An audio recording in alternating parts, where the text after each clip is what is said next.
பெற்ற சுதந்திரத்தை நாம் விருத்தி செய்கிறோமா, விரயம் செய்கிறோமா? அரண்மனைங்கிறது மன்னர்களுக்கும் அதிகார வர்க்கத்துக்கும் மட்டுமே சொந்தமா இருந்துச்சு. ஆனா இன்னைக்கு மாற்றுத்திறனாளி பார்லிமெண்ட்ல போய் பேச முடியுது அப்படின்னு சொன்னா இதை விட வேறு என்ன சுதந்திரம் உங்களால சொல்லிட முடியும்? சொல்லுங்க. கல்வி சுதந்திரத்திற்கு பிறகு இங்கு கல்வி வளர்ந்திருக்கிறது. ஆனால் கல்விக்கேற்ற பயன், வேலை வாய்ப்பு கிடைச்சிருக்கா? இல்லை. நாம் காலங்கள் விரயமாகி கொண்டிருக்கிறது. சுதந்திரத்திற்கு முன்னால் எத்தனை சாதிய வேறுபாடுகள் இந்த சமூகத்திலே நிலவியது.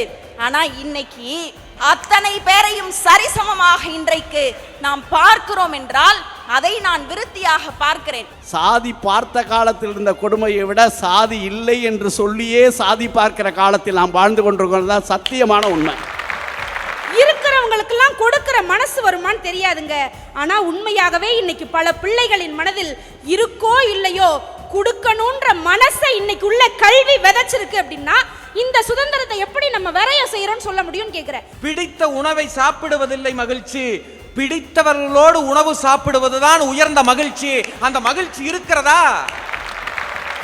நடுவர் அண்ணா சிங்காரவேலு தலைமையில் சுதந்திர தின சிறப்பு பட்டிமன்றம் காலை 8:30 மணிக்கு உங்கள் புதுயுகம் தொலைக்காட்சியில்.